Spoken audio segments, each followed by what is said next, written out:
Hi friends, welcome to my way of lifestyle. இன்றைக்கி நம்ம ரொம்ப டேஸ்ட்டான கிறிஸ்பியான ஓமப்பொடி எப்படி செய்கிறதுன்னு பார்க்க போகிறோம். இது ரொம்பவே ஈஸியாக செஞ்சிடலாம். ஈவன் பிக்னஸ் கூட இதை செய்யலாம். அந்தளவுக்கு ஈஸியான ரெசிபி. கையில் வச்சு லைட்டாக ப்ரெஸ் பண்ணுறதுமே எந்த அளவுக்கு உடையுது பாருங்கள், அந்தளவுக்கு மொறுமொறுன்னு இருக்கும். வாங்க இந்த ரெசிபி எப்படி செய்கிறதுன்னு பார்க்கலாம். ஃபஸ்ட்டு இதுக்கு ஒரு பவுல் எடுத்துக்கோங்க. அதில் 2 கப் அளவுக்கு கடலை மாவு சேர்த்து நல்லா ஜலிச்சு எடுத்துக்கோங்க. நமக்கு மாவு நல்லா ஃபைன் பவுடராக இருக்கணும். அதனால் இந்த மாதிரி ஜலிச்சு எடுக்கிறப்போ அதில் தேவையில்லாத வேஸ்ட் ஏதாவது இருந்ததுன்னா, தூசு ஏதாவது இருந்ததுனாலும் ஃபில்டர் ஆயிரும். அப்போ தான் புழியறதுக்கு நல்லா ஈஸியாக இருக்கும். இந்த ஓமப்பொடி ரெசிபிக்கு நாம் 2 கப் அளவுக்கு கடலை மாவுக்கு 1/2 கப் அளவு அரிசி மாவு சேர்த்துக்கணும். அப்போ தான் நல்லா கிறிஸ்பியாக இருக்கும். அதையும் இந்த மாதிரி நல்லா ஜலிச்சு எடுத்துக்கோங்க. இந்த மாவு கூட நம்ம கொஞ்சம் மசாலா சேர்க்க போகிறோம். 1/2 டீஸ்பூன் அளவுக்கு மிளகாத்தூள், 1/2 டீஸ்பூன் மஞ்சள்தூள், 1/4 டீஸ்பூன் பெருங்காயத்தூள், தேவையான அளவு சால்ட்டு சேர்த்து இதை நல்லா மிக்ஸ் பண்ணிக்கோங்க. நம்ம சேர்த்துருக்கிற கடலை மாவு, அரிசி மாவு, சேர்த்துருக்க மசாலா எல்லாம் நல்லா மிக்ஸ் ஆகணும். அந்தளவுக்கு நல்லா மிக்ஸ் பண்ணிக்கோங்க. இது கூடவே ஒரு 2 டேபிள் ஸ்பூன் அளவுக்கு எண்ணெய் எடுத்து நம்ம நல்லா சூடு பண்ணிவிட்டு சேர்க்குறப்போ இந்த ரெசிபிக்கு ஒரு நல்ல மொறுமொறுப்பு தன்மையை கொடுக்கும். இப்போ நம்ம ஊற்றின எண்ணெய் எல்லாமே மாவு ஃபுல்லாகவும் நல்லா படுற மாதிரி நல்லா இந்த மாதிரி மிக்ஸ் பண்ணிக்கோங்க. லம்ஸ் எதுவுமே இருக்கக்கூடாது. அந்தளவுக்கு நல்லா மிக்ஸ் பண்ணி விட்டுக்கோங்க. இந்த ஓமப்பொடி செய்கிறதுக்கு 1 மணி நேரத்துக்கு முன்னாடியே 1 டீஸ்பூன் அளவுக்கு ஓமம் எடுத்து அதை 1 கப் அளவு சுடுதண்ணியில் ஊற வச்சுக்கோங்க. சப்போஸ் நீங்கள் ஊற வைக்க டைம் இல்லைன்னா 1 டீஸ்பூன் அளவு ஓமம் எடுத்து நல்லா பவுடர் பண்ணிவிட்டு இதோடு சேர்த்துக்கோங்க. இப்போ இந்த ஓம வாட்டரை நம்ம எடுத்து வச்சுருக்கிற மாவில் ஃபில்டர் பண்ணி சேர்த்துக்கோங்க. கொஞ்சம் கொஞ்சமாக சேர்த்து நல்லா மிக்ஸ் பண்ணிக்கோங்க. மாவு ரொம்ப குழப்பம்னு இருக்கக்கூடாது, ரொம்ப திக்காகவும் இருக்கக்கூடாது, கொஞ்சம் லூஸாக இருக்கணும். அந்த மாதிரி நல்லா மிக்ஸ் பண்ணி எடுத்துக்கோங்க. நம்ம சேர்க்குற இந்த ஓம வாட்டர் இந்த ஓம பொடிக்கு நல்ல ஒரு டேஸ்ட்டையும் ஃப்ளேவரையும் கொடுக்கும். நாம் இது கிறிஸ்பியாக இருக்கிறதுக்காக இதில் நம்ம சோடா மாவு எதுவுமே சேர்க்கல. அதனால் எண்ணெயும் நிறைய குடிக்காது. எல்லாருமே இதை சாப்பிட்லாம்.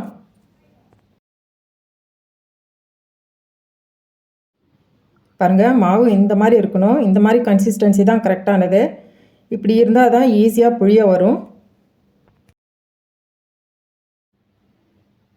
இப்போ ஒரு முறுக்கு ப்ரெஸ் எடுத்துக்கோங்க. அதில் உள்ள ஃபுல்லாக நல்லா ஆயில் அப்ளை பண்ணிக்கோங்க. அப்போ தான் மாவு ஒட்டாமல் ஃப்ரீயாக வரும்.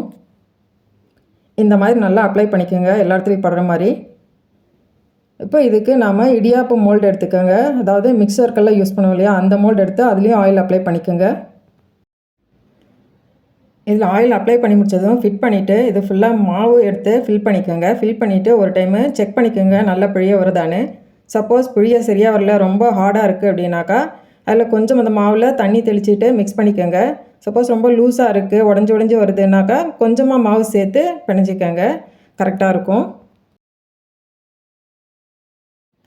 இப்போ மாவெல்லாம் ஃபில் பண்ணதும் நம்ம ப்ரெஸ் பண்ணி பார்க்கலாம் எப்படி இருக்குன்னு. ஃப்ரீயாக வருதா இல்லை ஹார்டாக இருக்கான்னு பார்க்கலாம். பாருங்கள், பிழியும் போது நல்லா ஈஸியாக வருது. அப்போது இந்த மாவு கரெக்டான கன்சிஸ்டன்சியில் தான் பிணைஞ்சிருக்கும். இப்போ ஸ்டவ்வில் ஒரு அகலமான கடாயை வச்சு எண்ணெய் ஊற்றி நல்லா ஹீட் பண்ணிக்கோங்க. அதை செக் பண்ணுறதுக்கு ஒரு சின்ன பீஸ் மாவு எடுத்து போட்டிங்கன்னா டக்குன்னு மேலே எழும்பி வரணும். அதுதான் நல்ல கரெக்டான டைமு. இப்போ இந்த மாவை இதில் நம்ம பிழிஞ்சு எடுத்துக்கலாம். ஸ்டவ்வில் மீடியம் ஃப்ளேம் வச்சுக்கோங்க. இந்த பபிள்ஸ் எல்லாம் நல்லா அடங்கினதும் நம்ம இதை திருப்பி போடணும். இப்போ பபிள்ஸ் எல்லாம் நல்லா அடங்கிடுச்சு. இப்போ இதை திருப்பி போட்டுக்கலாம். திருப்பி போட்டு ஒரு 10லேருந்து 15 செகண்ட்குள்ளே இது நல்லா வெந்துடும். அதனால் கரெக்டாக அந்த டைமுக்கு எடுத்துருங்க. ப்ரௌன் கலர் ஆகக்கூடாது, நல்ல எல்லோ கலரில் இருந்தால் தான் நல்லா டேஸ்ட்டாக இருக்கும். இப்போ ஒரு ஜல்லடை கரண்டி வச்சு அதை எடுத்து நல்லா ஆயிலெல்லாம் ஃபில்ட்ரு பண்ணிவிட்டு ஒரு பிளேட்டில் ஒரு டிஷ்யூ இல்லைன்னா ஒயிட் ஷீட் போட்டு அதில் வச்சுக்கோங்க. அப்போ அதில் இருக்க எக்ஸஸ் ஆயில் ஏதாவது இருந்துச்சுன்னா அதெல்லாம் ஃபில்ட்ரு ஆயிரும்.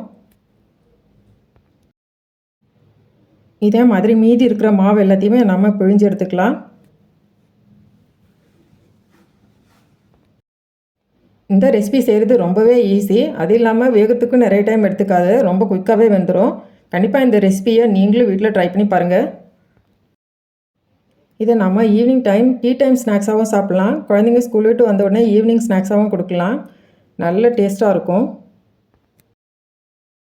இது ஒரு சைடு நல்லா வெந்ததுக்கப்புறம் தான் திருப்பி போடணும். சப்போஸ் ஒரு சைடு வேகலைனாக்கா பாருங்கள், இந்த மாதிரி நல்லா வளைஞ்சி வரும். அப்போ நல்லா வேகலான்னு அர்த்தம். அதனால் ஒரு சைடு நல்லா வெந்ததுக்கப்புறம் திருப்பி போடுங்க. அப்போ தான் கிறிஸ்பியாக இருக்கும்.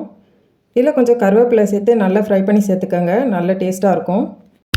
இந்த ரெசிபியை நீங்களும் வீட்டில் ட்ரை பண்ணி பார்த்துட்டு எப்படி இருந்ததுன்னு கமெண்ட்டில் சொல்லுங்கள். வீடியோ பிடிச்சிருந்தா லைக் பண்ணுங்கள், உங்களுக்கு தெரிஞ்சவங்களுக்கெல்லாம் ஷேர் பண்ணுங்கள். மறக்காமல் சேனலை சப்ஸ்கிரைப் பண்ணுங்கள். பக்கத்தில் இருக்க பெல் ஐக்கானை கிளிக் பண்ணி ஆல் பட்டனையும் செலக்ட் பண்ணிக்கோங்க. இதே போல் ஒரு நல்ல ரெசிபியோட நான் உங்களை வந்து மீட் பண்ணுறேன். until then bye bye.